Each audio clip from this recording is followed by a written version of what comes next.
Buenas tardes a todos y todas. Bienvenidos a esta tercera sesión del seminario Hablemos de Salud Mental. En esta ocasión, pues vamos a estar hablando, como el título bien lo indicaba, sobre activismo y salud mental. Un poco enfocándonos en la importancia que tienen las redes como tejido social en la salud mental de los activistas. Conversando con nosotros el día de hoy van a estar Iraní Acosta, República Independiente de Iraní, activista reconocida en materia de comunicación acá en el Zulia, y Joan León, coordinador general de Azul Positivo. Ambos estarán compartiendo con nosotros sus experiencias en materia de tejido asociativo y además su experiencia como activistas y como miembros de redes a nivel local y nacional. Iraní, no sé si te presentas primero.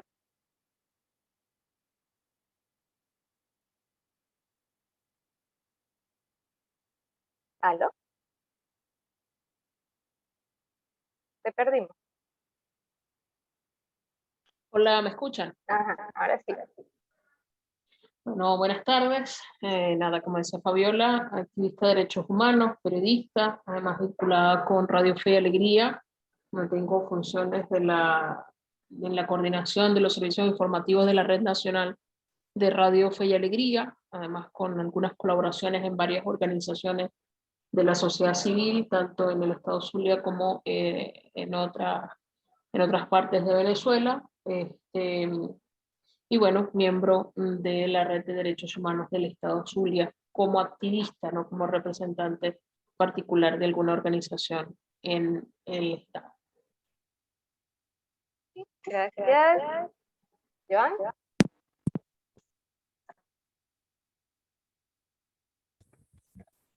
Hola, ¿qué tal? Buenas tardes. Por acá Joan León, soy el director general de la organización Acción Zuliana por la Vida. Es más conocida como Azul Positivo. Y bueno, soy el director fundador, también activista, y principalmente por los derechos de las personas que viven con VIH, así como en temas de diversidad sexual.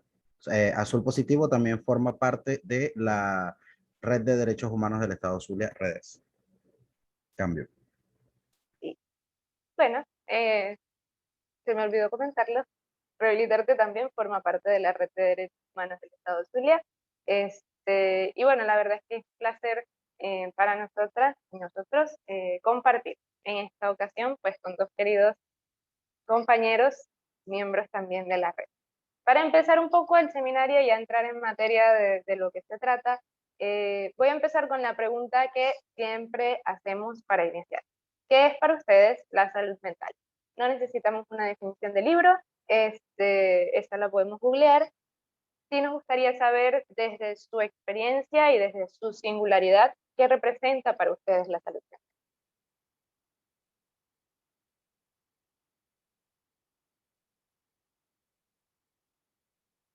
Joan, quería empezar en la otra Irani. Ok. Primero, importante entender que la salud mental, perdón, se me activó Google. Primero entender que la salud mental es tan importante como la salud física. Es una parte de la integralidad de la salud y es la que nos permite estar en un estado de concordancia, de serenidad ante nosotros mismos, ante nuestro círculo inmediato y ante la sociedad en general. Okay. ¿Irani?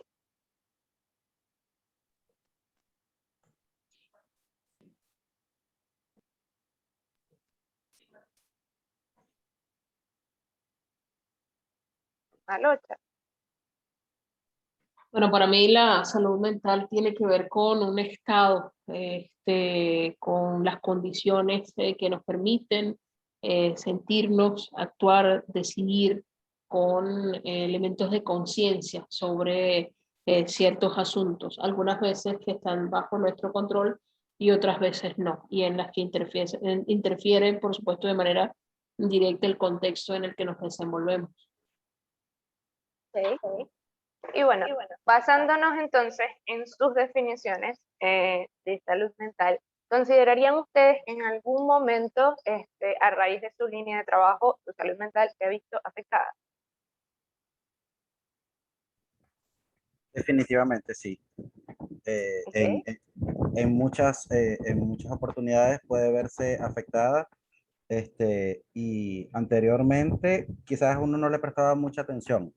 Quizás uno pensaba que eran los gajes del oficio. Sin embargo, luego cuando uno ve manifestaciones que pueden incluso perjudicar también tu salud física, tu desenvolvimiento diario cotidiano, es que le empiezas a dar, digamos, la importancia que en realidad merece.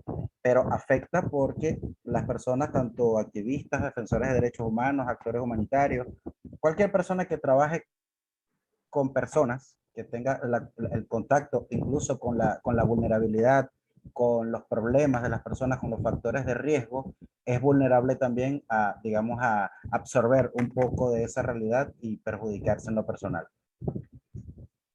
Ok. Yo igual coincido, absolutamente sí. Sí se ha visto afectada, hoy particularmente está afectada. Desde hace algunas horas están, por ejemplo, llevando a cabo un allanamiento a un compañero periodista en la ciudad de Caracas, a su familia. Él tiene 3 años fuera del país y están allanando la casa de sus padres en la ciudad de Caracas por temas que lo vinculan a él. Y eso cuando uno siente que son cosas cercanas, cuando el contexto interfiere, cuando supone amenazas a lo que hacemos, tanto como activista como en mi caso que también desde el periodismo, que es una forma de hacer activismo también para mí, eso desbalancea, eso afecta emocionalmente, eso condiciona lo que podemos o no hacer, lo que podemos o no decir, lo que nos atrevemos a avanzar, adelantar, de algún modo nos puede paralizar o incluso hacer sentir temor. Afecta, saca de las casillas, sin duda.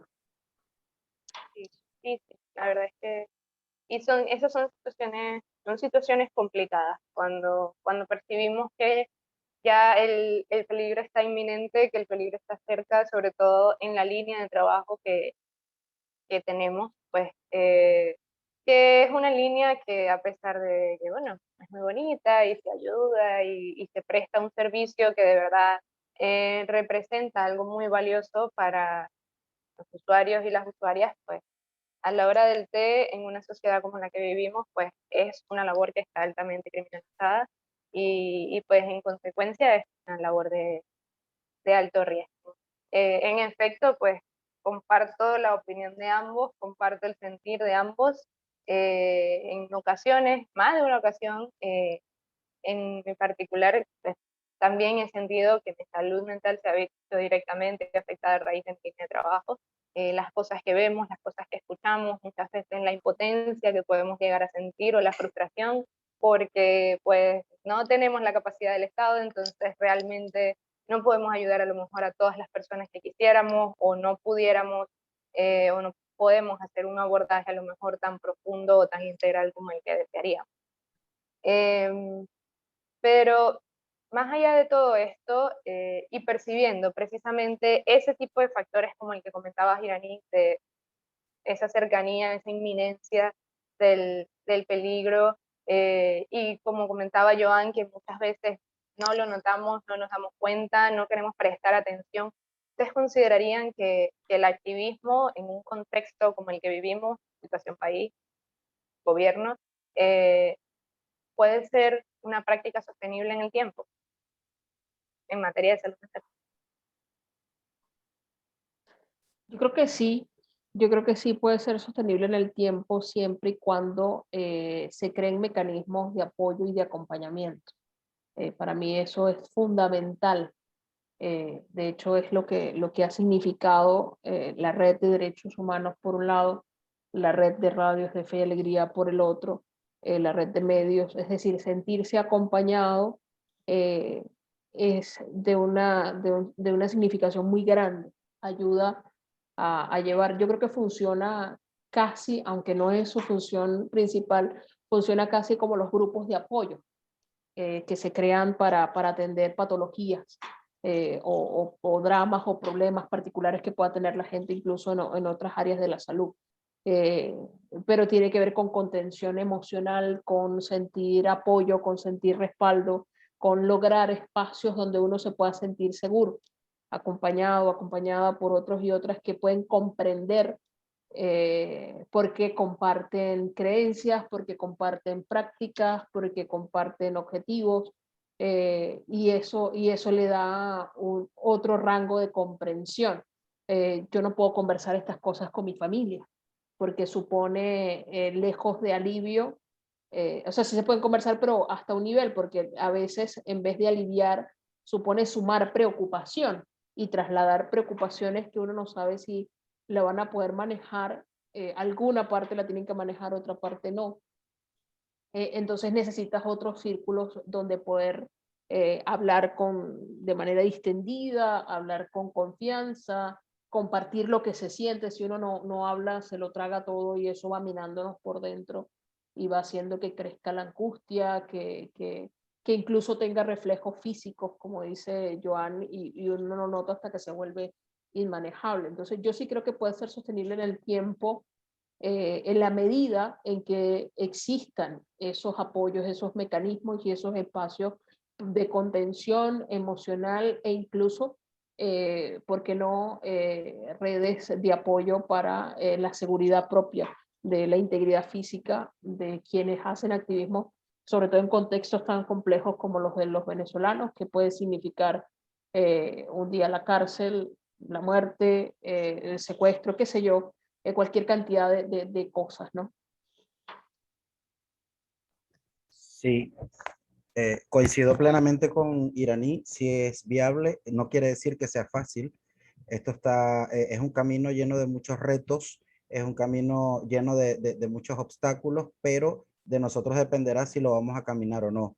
Tenemos que recordar, miren, digamos, la situación reciente en Afganistán, en otros contextos donde hay activistas, a pesar de una situación sumamente difícil, hay activistas que están trabajando, que están arriesgando su vida diariamente.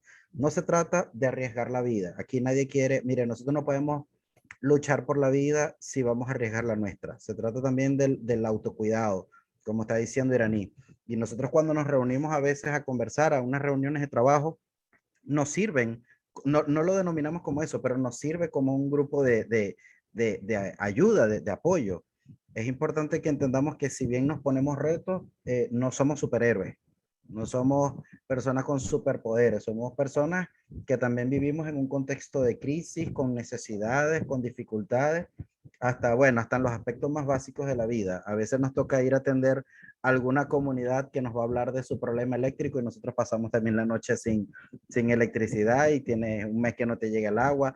Es decir, estamos también afectados por la crisis, igual que las personas, quizás no igual, pero de una manera similar en el mismo contexto que otras personas a las que nosotros atendemos. Entonces es importante ser empático y es importante también descubrir cuándo nosotros necesitamos ayuda. O sea, sí se puede, pero tenemos que identificar cuándo necesitamos ayuda y no tener miedo ni tener pena de solicitarla. Eso es clave. Cambio. Sí, de verdad que concuerdo mucho con lo que decía Iraní. O sea, llega un punto en el que en realidad, en efecto, las reuniones de organizaciones en asociaciones como redes o similares terminan siendo eso, como un grupo de apoyo, un espacio seguro en el que poder a lo mejor conversar preocupaciones relacionadas a la línea de trabajo, en la que se puede a lo mejor escuchar alguno que otro consejo en relación a cómo podemos proceder con X o Y preocupación. Y la verdad es que se desarrollan eso, se desarrollan dinámicas muy lindas que permiten, como bien comentaban, que se logre un cierto nivel de sostenibilidad, porque no solo brindan contención emocional, sino que muchas veces ayudan a impulsar a las organizaciones. En el caso, por ejemplo, particular de Rehabilitarte, pertenecer a la red de derechos Humanos del Estado Zulia nos apoyó increíblemente y nos ayudó a ser quienes somos ahorita y a llegar donde estamos ahorita. Y yo sinceramente considero que sin el apoyo de la red, pues en estos momentos no estaríamos haciendo todo lo que estamos haciendo. Entonces, me parece muy valioso, me parecen espacios maravillosos que deben seguir fomentándose y que de una forma u otra nos ayudan a darnos cuenta que no estamos solos.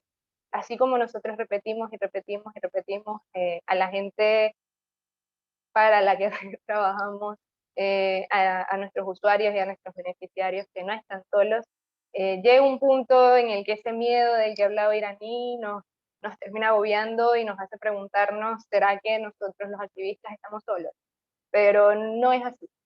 Cuando nos reunimos y cuando nos damos cuenta que hay más personas que están trabajando también por un fin común, que están aportando su granito de arena, como decía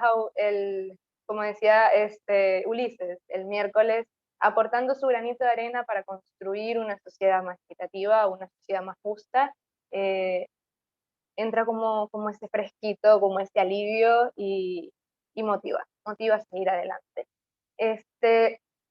Ya que estamos hablando de las redes y de todas estas cosas, Irani, no sé si nos quieres aquí apoyar explicando un poco en qué consisten las redes.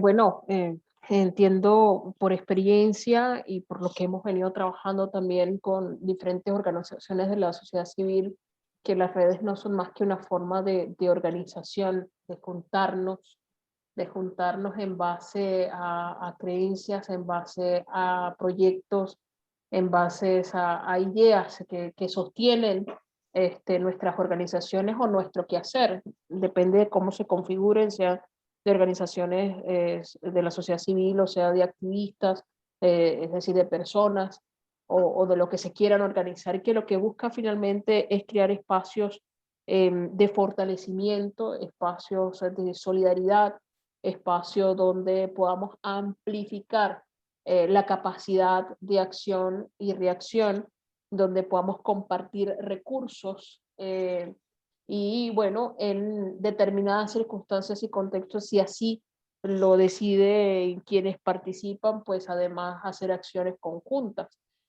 Pero que lo que se busca fundamentalmente es encontrar espacios de crecimiento conjunto, de fortalecimiento del espacio cívico, de resiliencia a pesar de toda la hostilidad que pueda suponer un contexto como, como el venezolano, que no es menos dramático que el que vive en otros países, como bien lo apuntaba Joana, y otros que están peor, aunque nos parezca imposible de creer. Pero para eso son precisamente las redes.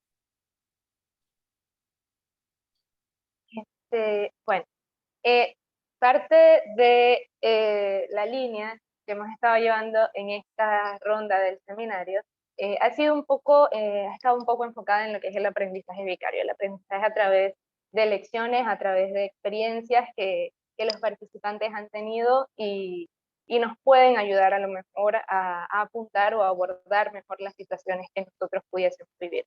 Me gustaría que a lo mejor si cuentan si tienen alguna experiencia que les gustaría a lo mejor compartir o conversar en relación a eso, en relación a cómo su vivencia particular han visto que las redes representan eso que conversábamos, un apoyo, un respiro, un espacio para poder sentirse seguros y poder a lo mejor soltar un poco de esa carga y de eso que tenemos callado por tanto tiempo, por miedo a preocupar a nuestro entorno, por miedo a pues represalias, esas cosas.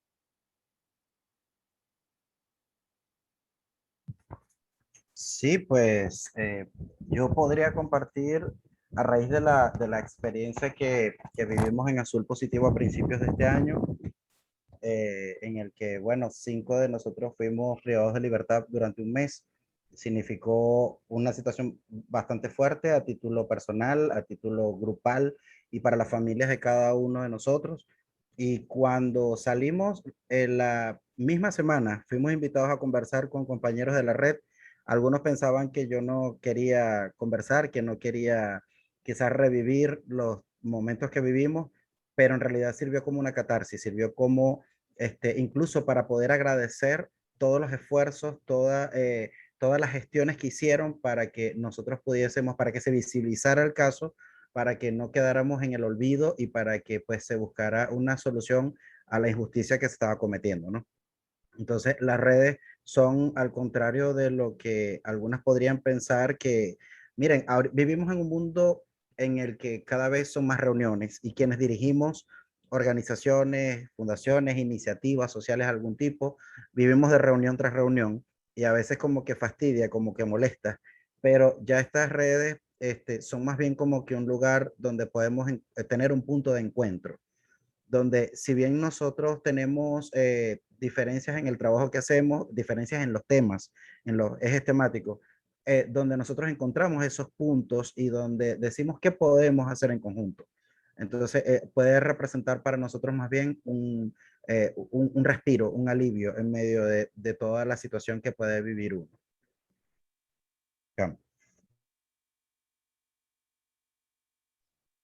Sí, bueno, yo puedo citar dos ejemplos concretos, quizás. Uno muy vinculado a este que comenta Joan. Yo recuerdo, nunca se me va a olvidar el día que supimos que se los habían llevado, sentirlo tan cerca porque es gente con la que uno se ve todos los meses, gente a la que uno le hace seguimiento, gente con la que uno comparte sueños, proyectos, lo que está haciendo, hace que el efecto sea distinto a que suceda en círculos menos cercanos. Y recuerdo que la necesidad que yo tenía era de verme con el resto de la red. Había como una sensación, un cruce de emociones en el cuerpo que hacía que uno lo que buscara era juntarse con la gente que podía comprender lo que estaba sucediendo. Y yo encontré ese respaldo y esa contención en el grupo, en una parte de una forma virtual donde nos encontramos algunos para discutir qué hacer, y también presencialmente nos encontramos otros que nos pudimos ver la cara. Entre ellos estaba Fabiola. Recuerdo, pasamos la tarde haciendo poco y mucho. El mucho era acompañándonos, y el poco era seguir dándole forma a cómo reaccionar a aquello que estaba sucediendo. Ahí creo que es vital el apoyo y el respaldo de otros y otras, que, repito, que comprendan el mundo en el que estamos participando, porque no hay que dar demasiadas explicaciones, sino que se trata de poder decidir en conjunto, de poder acompañarse, de poder tomar acciones y decisiones. Y eso significó un respaldo importante, no solamente a nivel emocional, sino luego para ser capaz de hacer cosas, para atreverse a hacer cosas y seguir caminando a pesar del miedo y de las dudas que puedan surgir. Y la otra es mi experiencia primaria de participación en redes. Yo era, usando una analogía del mundo animal, yo era un lobo solitario, formada por distintas experiencias, participante de distintos espacios y grupos, pero no suscrita a una organización específica. Sí, tengo vinculación con muchas, pero no soy, como quien dice, la representante de esas organizaciones en algunos espacios. Y poder sentirme que pertenezco a una red, pertenezco a varias, pero en particular, por ejemplo, a la Red Feminista del Zulia o a la Red de Derechos Humanos del Zulia, me ha permitido un crecimiento importante en el fortalecimiento del manejo de esas cosas en las que creo. Es decir, yo puedo hablar con más propiedad de feminismo o de violencia basada en género o de alternativas para tratar de superar la violencia basada en género, porque me junto con gente que cree en eso y que comparte su talento, su capacidad y su interés conmigo. Entonces, eso supone crecimiento. Si yo fuera una loba solitaria todavía, quizás estaría estancada donde estaba hace 2 o 3 años. Pero estos espacios también significan crecimiento. Escuchar la experiencia de otros en la Red de Derechos Humanos, qué está haciendo su Y- poderme involucrar en esas actividades también ha significado un crecimiento muy importante en mi vida y en mi hacer. Es además de crecimiento personal, fuente de motivación constante. Y ese sentirnos acompañados en el camino y renovar las ganas de seguir haciendo cosas y de creer que es posible. Es también una forma de resiliencia permanente. Yo creo que ese es como el aporte más valioso en lo personal. Yo agradezco muchísimo poder compartir en espacios como estos que han significado tanto para mí en mi hacer diario. Sí, y, sí, en efecto. y, pa- y me gustaría complementar citando el mismo caso que fue, digamos, muy significativo en nuestras vidas. Y no lo había comentado con los colegas, con los compañeros, pero nosotros no tienen idea lo que significó para nosotros en pleno allanamiento, ver cómo pasaban compañeros de la red, como si estuvieran haciendo compras, estaban por ahí, pero estaban era viendo cómo era el asunto. Cuando estábamos detenidos, había un punto que si nos tirábamos en el piso podíamos ver hasta el portón y veíamos a compañeros preguntando por nosotros. En el tribunal militar los vimos pasar, en el Palacio de Justicia también los veíamos, cuando salíamos esposados los veíamos. Eso no tiene precio y no me alcanzará la vida para agradecer ese apoyo, toda esa empatía, ese compañerismo que nos demostraron en ese momento tan difícil. No lo había expresado y bueno, aprovecho para decirlo. La verdad es que también recuerdo muy bien el, el momento y fue impactante y fue ese qué hacemos, de qué forma ayudamos, de qué forma apoyamos. Y fue también un poco, bueno, nos sirvió de experiencia para muchas cosas la situación, pero una de las experiencias principales que por lo menos en mi particular me dejó es eso, es la importancia de estar conectados, es la importancia de trabajar en equipo, es la importancia de tener un otro con el que poder hablar, con el que poder compartir tus miedos, tus angustias, que a lo mejor alguien que pues no trabaje en esta línea no va a procesar muy bien o no va a procesar muy bien porque todavía estás haciendo lo que haces y o sea, más o menos todo esto, todos estos peligros, todo esto, esta angustia, pero tener a alguien ahí que sepa por lo que estás pasando, que entienda por qué sigues haciendo lo que estás haciendo y que vaya contigo de la mano y te acompañe y se acompañen mutuamente es algo que de verdad no tiene precio. Yo por lo menos en lo particular también, o sea, desde que Rehabilitarte inició en redes, pues se ha notado la diferencia, se ha notado cómo hemos podido crecer cada día más, y en mi particular también, cómo he podido crecer aprendiendo y escuchando pues, de todos estos grandes que tenemos en la red y adquiriendo cada vez más conocimientos integrales además, porque como decía Irani, no todos tenemos la misma línea de trabajo, entonces uno se va nutriendo y se va fortaleciendo como persona, como activista, como profesional y como todo. Me gustaría escuchar su opinión en relación a cómo ven el activismo actualmente en Venezuela. ¿Sienten que es un activismo que se está enfocando en el cuidado del activista, que realmente toma en cuenta la importancia de su bienestar propio y de su salud mental propia? Yo particularmente creo que los últimos años han sido de una evolución importante en el mundo de las organizaciones de la sociedad civil. Em, Nosotros venimos de un país diferente, de un país donde las organizaciones eran de voluntarios que soñaban con hacer el bien, que se parecían más a cosas de caridad. En líneas generales era lo más conocido, lo más publicitado. Muchas tenían que ver con salud, eh, pero eran en base a promoción de campañas de prevención y al menos la percepción de un alguien que, aunque no representa directamente a organizaciones, siempre ha estado vinculada con muchas y desde el mundo del periodismo las hemos mirado, ¿no?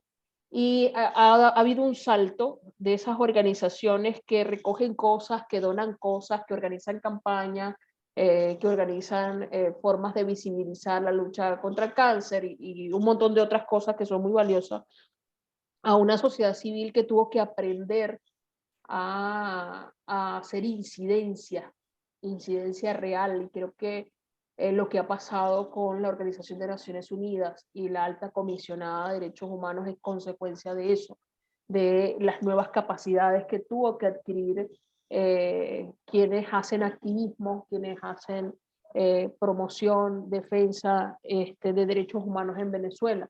Que es aprender a documentar casos, es aprender a levantar una data que debiera ser responsabilidad del Estado, pero no lo hace, para poder visibilizar una realidad que implicaba sufrimiento en la población y que sigue implicando, y que termina logrando el reconocimiento de que estamos en una emergencia humanitaria compleja. Más allá de lo que puedan haber hecho o no los partidos políticos y los liderazgos políticos del país, yo creo que la mayor incidencia para que estos pasos se dieran lo tuvo precisamente la sociedad civil venezolana y en ese proceso de transformación para adquirir nuevas capacidades.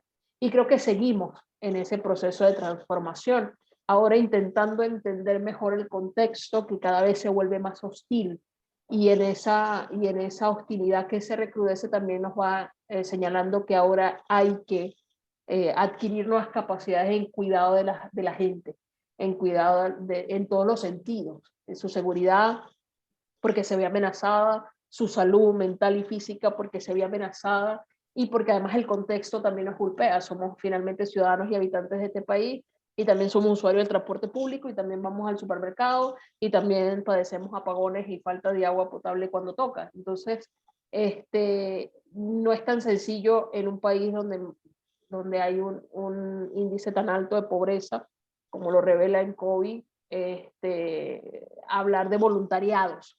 Entonces, eso también ha implicado una transformación en la forma en la que se administran y se sostienen las organizaciones de la sociedad civil. Entonces, yo creo que es un espacio de muchos cambios en los últimos años, que ojalá tengamos la capacidad de sistematizar esos cambios y de capitalizar el aprendizaje que ha significado, porque además ha sido una evolución muy rápida, porque se han metido eventos que jamás creímos que iban a pasar, y se han sumado cosas internacionales que jamás creímos que iban a pasar, como la pandemia, por ejemplo, entre otras cosas. Pero creo que es eso. Yo, si miro la sociedad civil, para mí, la sociedad civil venezolana, para responder al contexto venezolano, ha ido evolucionando con una velocidad tremenda, especialmente en los últimos años, y creo que ese proceso va a continuar.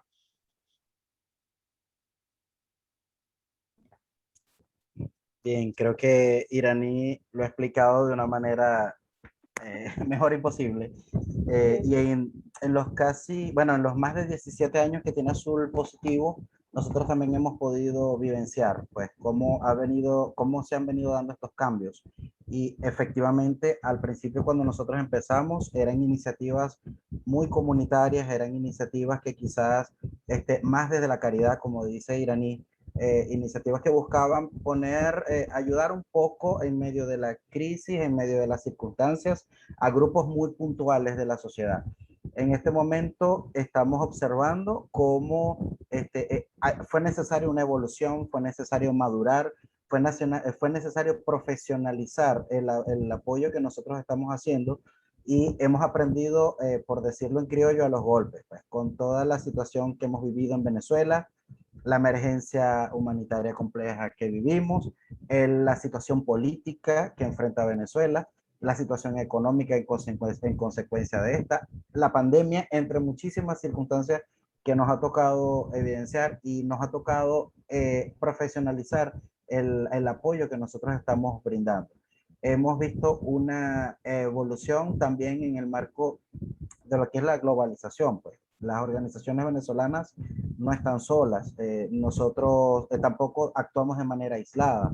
La mayoría de las organizaciones, tanto de la red de derechos humanos del Zulia como la red nacional, como todas las organizaciones que trabajan en diversas áreas, están al mismo tiempo conectadas con diversas organizaciones en el ámbito internacional y eso permite, digamos, acoplarnos un poco a ese ritmo internacional y a ver qué podemos hacer y qué ejemplos podemos tomar, pese a que la realidad venezolana, el contexto venezolano es muy particular, muy propio, ¿cierto? Entonces tenemos como que una responsabilidad de ir evolucionando en medio del contexto internacional, pero digamos tropicalizado o ajustado a la realidad venezolana.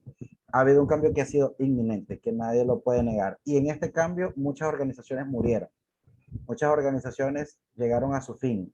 Nosotros al principio nosotros empezamos trabajando con el Ministerio de Salud como el único donante. Cuando el Ministerio de Salud dejó de financiar a las organizaciones que trabajaban con el tema de VIH, murieron muchas organizaciones, quedaron suspendidas en el tiempo, algunas simplemente la gente se fue y no hubo continuidad del trabajo. Mientras que otras organizaciones buscamos evolucionar, cambiar, replantearnos la situación y reinventarnos para poder seguir brindando pues lo que es el mandato de nuestras organizaciones. Perfecto. Me acuerdo, bueno, a nosotros la pandemia nos cayó iniciando nuestro primer proyecto así como que grande y fue un golpe, o sea, fue un golpe de tener que reajustar todo y eso también como que reta nuestra salud mental, reta nuestra capacidad de responder, nuestra resiliencia, reta nuestros mecanismos de defensa, nuestras herramientas para afrontar, va retando todo eso y eso realmente creo que es lo que ha significado la pandemia para muchas organizaciones y bueno, para sus miembros y para sus voluntarios y voluntarias.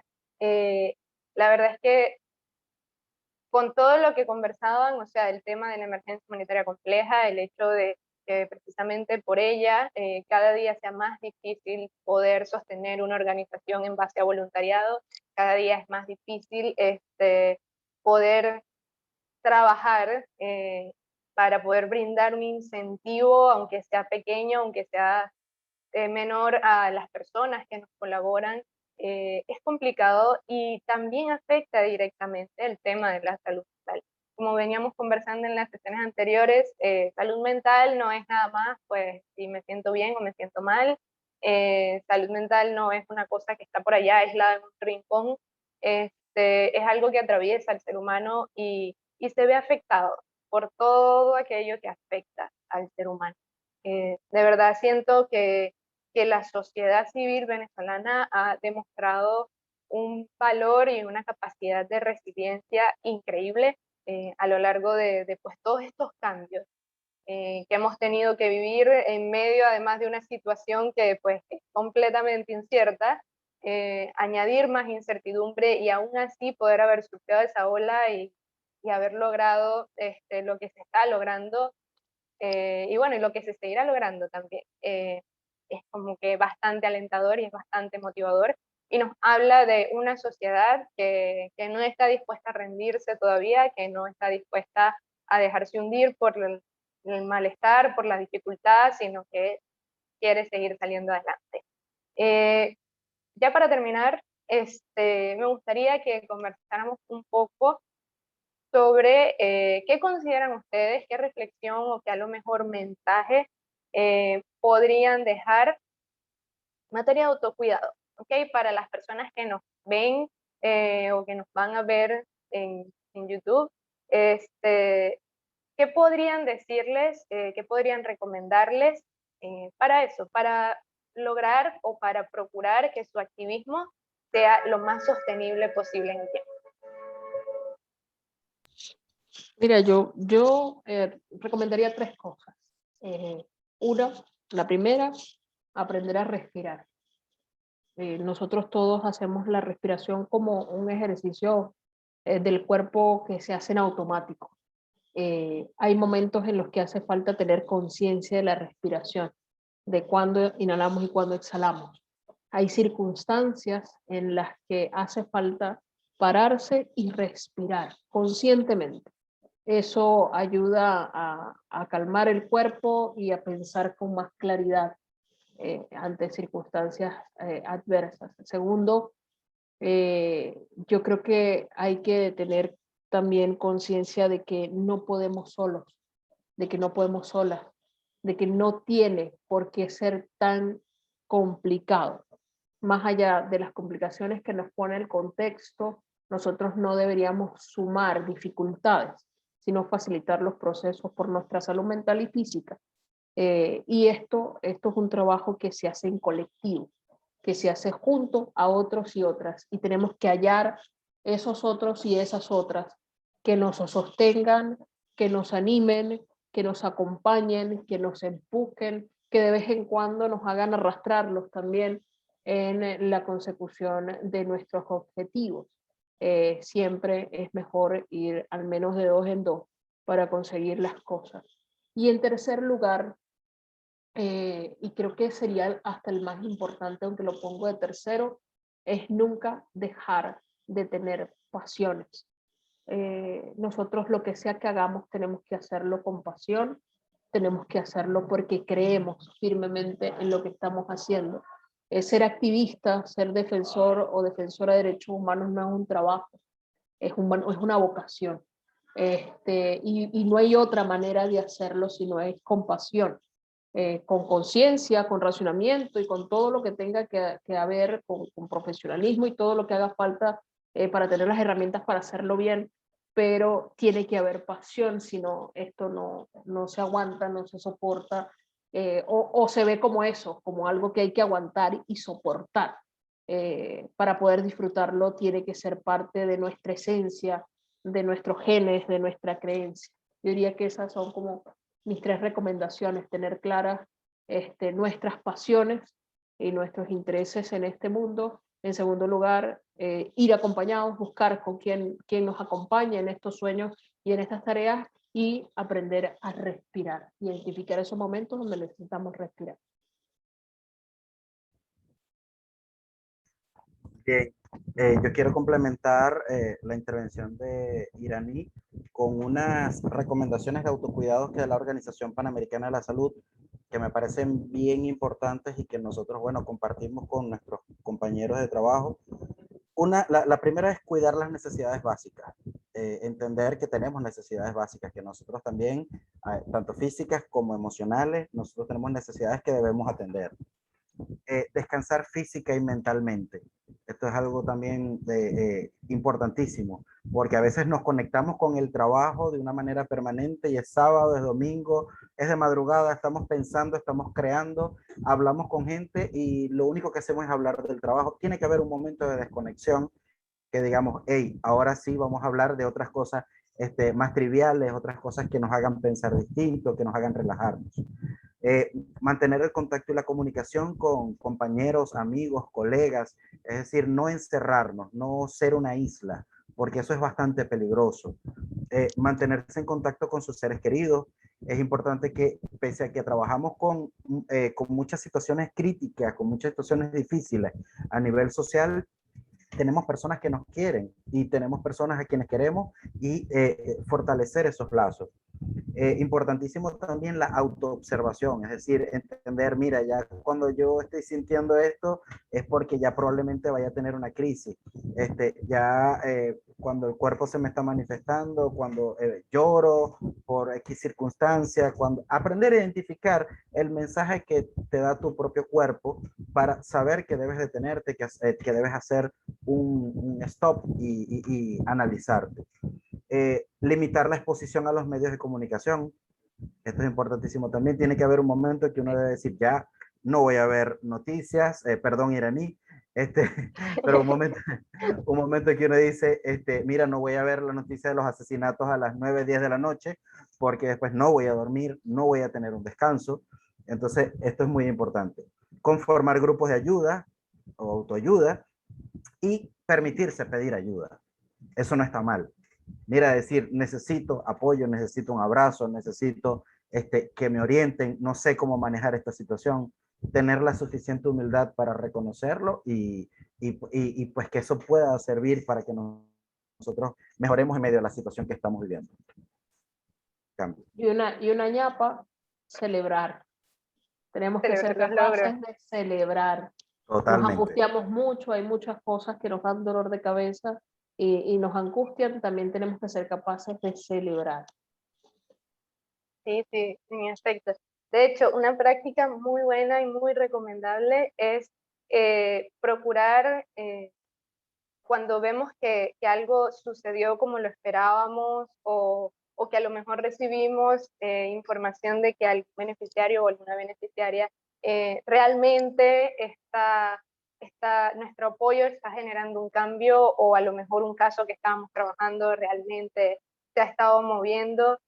Tomar ese momento en el que recibimos la noticia y compartir la noticia con el grupo y felicitarnos entre nosotros y darnos cuenta, ponernos como tarea de darnos cuenta que no solo es la atención a lo malo y a la crisis y al momento y a la carencia, también es ver lo que está después, lo que está más allá, cuando ya a lo mejor esta crisis pasó, cuando ya esa asistencia se brindó y a lo mejor está generando un cambio, cuando ya ese caso logró procesarse y las personas ya pueden estar en libertad o ya pueden compartir nuevamente con su familia.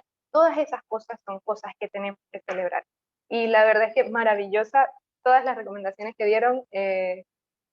Simplemente agregaría una última recomendación que es para las organizaciones como entes. Entender que si no procuramos como organización el bienestar de nuestros trabajadores, trabajadoras, voluntarios, voluntarias o cualquier persona que haga vida en nuestra organización, si no procuramos su bienestar, si no brindamos espacios para promover ese bienestar, alternativas como convivencias grupales, como a lo mejor lograr conseguir algún beneficio para nuestro grupo con otra organización, cosas por el estilo, es más probable que a la vuelta de algunos años, pues realmente tengamos gente que está cansada, gente que está agotada, y pues se hace más difícil sostener un trabajo de calidad. De un tiempo para acá, pues se está moviendo mucho todo esto del autocuidado y de verdad me ha alegrado mucho ver cómo ha sido una práctica que de verdad ha estado agarrando fuerza y se ha estado manifestando dentro del activismo venezolano y bueno, me encantaría ver cómo sigue adelante y cómo poco a poco podemos realmente construir cada día un activismo con mayor conciencia en materia de autocuidado. Bueno, para cerrar ya, algo que les gustaría conversar, a lo mejor comentar. Yo solo agradecer este espacio y en este espacio agradecer por los otros espacios que tengo en las redes en las que participo, por todo lo que me han dado. Ojalá, espero yo haber estado también a la altura en ese intercambio de experiencias. Pero es un profundo agradecimiento con quienes están aquí esta tarde y muestran interés en estos temas. Eso siempre me da esperanza. Y es motivación también para seguir haciendo lo que hacemos. Ir a tus redes sociales o las redes sociales de tus múltiples @Ira Cosby, ahí me consiguen. También en algunas ocasiones administro @Radio Fe y Alegría, pero la personal es @Ira Cosby con B de Venezuela en Instagram y en Twitter. Gracias, Joan. Bueno, también agradecer esta iniciativa de Rehabilitarte tan necesaria.